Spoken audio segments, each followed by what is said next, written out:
Tatavarthi. You watching Srikanth Ideal Chemistry. In this video, we are discussing about numericals on weight-weight relationship. This is the one of the part of stoichiometric calculations. So we are discussing about key points required for stoichiometric calculations in the previous video. So now in this video, we are discussing about some model of numericals. So this is the first question. The weight of oxygen gas liberated by the heating of 2.45 grams of potassium chloride. So when you observe the problem, they give the 2.45 grams of potassium chloride and they are asking about the weight of oxygen gas. So the given information is present in weights and what we need to finding also present in the weights. So this problem belongs to weight-weight relationship. Weight-weight relation means given information also present in the weight and what we need to finding information also present in the weight. That is we call as weight-weight relationship. So first we take the equation based on potassium chloride. KClO3 is 2 KClO3 is gives rise to 2 KCl plus 3O2. When potassium chloride undergoes decomposition, it can form the potassium chloride and liberate the oxygen. So here they give the 2.45 grams of potassium chloride and they are asking about the weight of oxygen. Here the relation between they are asking the relation between potassium chloride and oxygen. So as per equation, the molecular weight of potassium chloride is 122.5 grams. So as per equation, 2 into 122.5 grams of potassium chloride gives the 3 into 32 grams of oxygen as per equation, as per stoichiometric equation. It is a balanced chemical equation we call as stoichiometric equation. As per equation, 2 into 122.5 grams of potassium chloride gives the 3 into 32 grams of oxygen. At the same time, 2.45 grams of potassium chloride can give the. So when you do the cross multiplication, we get X is equal 2.45 into 3 into 32 by 2 into 122.5. So when you do the simplification, see carefully, 2 into 122.5, you get 245, we get 245. So it will be cancelled for 100 times. Okay, then after simplification, we get 332s are 96 by 100 we get, that is equal to 0.96 grams. So 2.45 grams of potassium chloride can liberate the 0.96 grams of oxygen. That's all. Like this, we need to find the weight-weight relation. Okay students, this is next problem. The minimum mass of sulfuric acid needed for dissolving 3 grams of magnesium carbonate. So they are asking about the mass of sulfuric acid and they give the mass of magnesium carbonate. So it is a weight-weight relation. So first when you take the reaction between a sulfuric acid and magnesium carbonate, that is H2SO4 plus MgCO3 is gives rise to MgSO4 plus H2CO3. So this is the reaction between sulfuric acid and magnesium carbonate. So as per equation, 98 grams of sulfuric acid combined with 84 grams of magnesium carbonate. As per stoichiometric equation, 98 grams of H2SO4 dissolved in 84 grams of magnesium carbonate. So for 3 grams of magnesium carbonate, the mass of sulfuric acid is resulting X is equal to 98 into 3 by 84. After simplification, we get 3.5 grams. So 3.5 grams of sulfuric acid needed for dissolving of 3 grams of magnesium carbonate. So this is next question. What is the mass of residue on strong heating of 2.76 grams of silver carbonate? So they are asking about the mass of residue on heating of 2.76 grams of silver carbonate. So if we take the reaction of decomposition of silver carbonate, that is Ag2CO3 is gives rise to Ag2O plus CO2. So here the residue is silver oxide. What is the residue? Silver oxide. Here the relation between silver carbonate and silver oxide. So as per equation, the mass of silver carbonate is 276 grams. The atomic weight of silver is 108. If you find the mass of silver carbonate, you get 276. So as per reaction, 276 grams of silver carbonate on decomposition, it gives the 232 grams of silver oxide. So for 2.76 grams of silver carbonate, the mass of silver oxide is resulting X is equal to 2.76 into 232 by 276. So after simplification, it will be cancelled for 100 times here. Then we get 2.32 grams. So this is the mass of silver residue on strong heating of 2.76 grams of silver. Next question.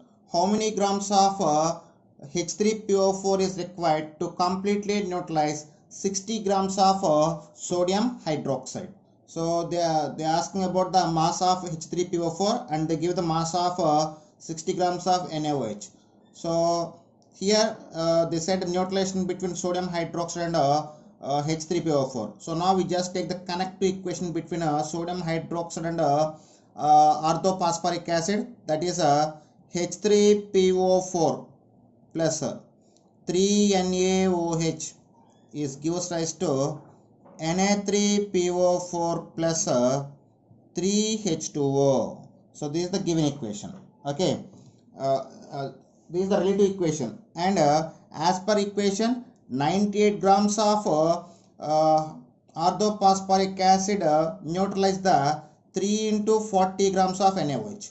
90 grams of orthophosphoric acid is neutralized by 3 into 40 grams of sodium hydroxide. So for 60 grams of sodium hydroxide, the mass of orthophosphoric acid is, so now do the cross multiplication, then X is equal to 98 into 60 by 3 into 40.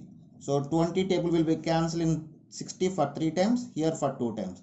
3 will be cancelled. So finally we get 98 by 2, that is equal to 49 grams. So the mass of orthophosphoric acid is required for complete neutralization of 60 grams of sodium hydroxide is 49 grams. Okay, friends, this is the next question.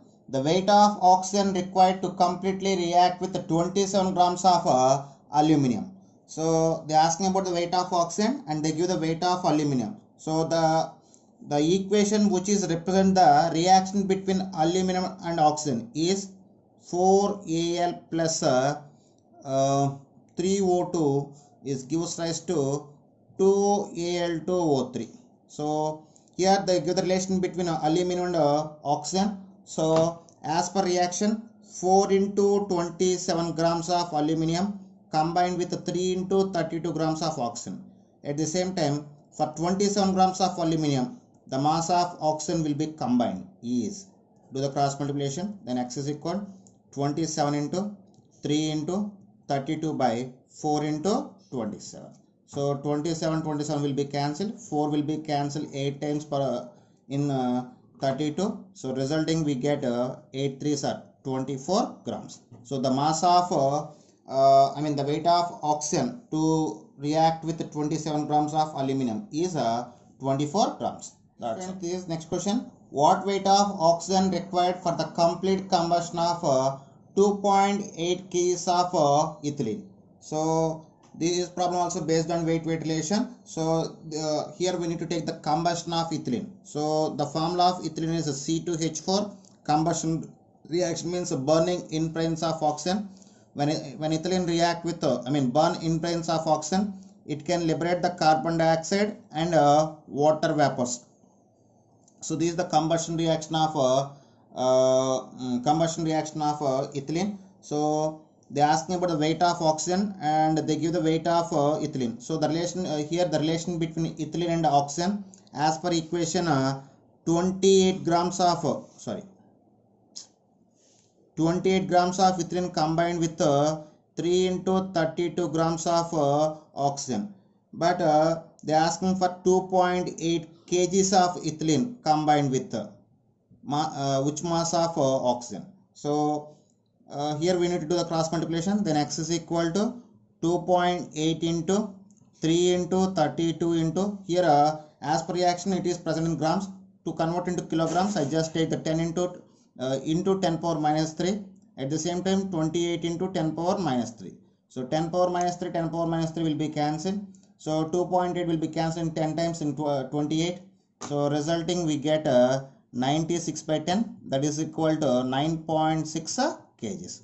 So the weight of oxygen required for complete combustion of 2.8 kgs of ethylene is 9.6 kgs. Yes, friends, this is the next question.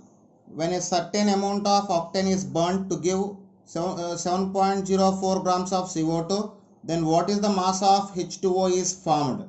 Okay, so here here they give the combustion reaction of octane. They are asking problem based on the combustion reaction of octane. They give the mass of CO2 and they are asking about the mass of H2O. So first we take the combustion reaction of octane, that is C8H18. This is the formula of octane. When octane undergoes combustion in presence of oxygen, it can form carbon dioxide and water vapor. Okay, so as per reaction, 8 into 44 grams of carbon dioxide and 9 into 18 grams of water can be formed. So then 7.04 grams of CO2 will be formed, and what is the mass of water can be formed along with carbon dioxide taken as x. When you do the cross multiplication, x is equal to 7.04 into 9 into 18 by 8 into 44. After simplification we get 3.24 grams. So this is okay. This is the final. Next question. How many grams of 80% pure marble stone on calcination can give 14 grams of quicklime?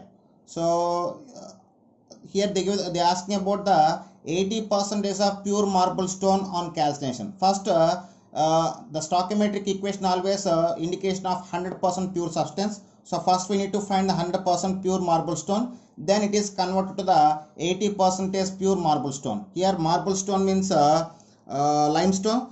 So the decomposition of limestone CaCO3 is gives rise to CaO plus CO2.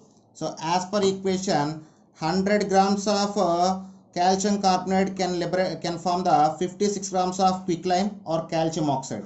At the same time, for 14 grams of quicklime, we need to take the mass of calcium carbonate is need to taken is.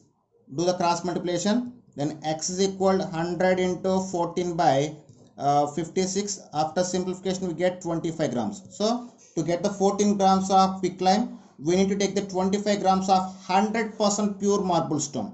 So then but as per problem they are asking 80% pure marble stone. So for 100% pure CaCO3, mass is equal to 25 grams. At the same time, for 80% pure calcium carbonate is equal to 100 into 100 by 80 into 25, that is equal 31.25 grams.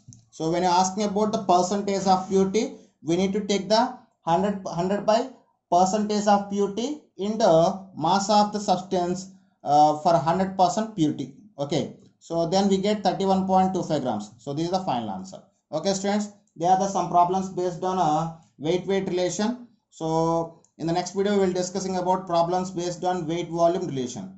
Okay students, if you like my concept, please subscribe to my channel. Please like and share my videos.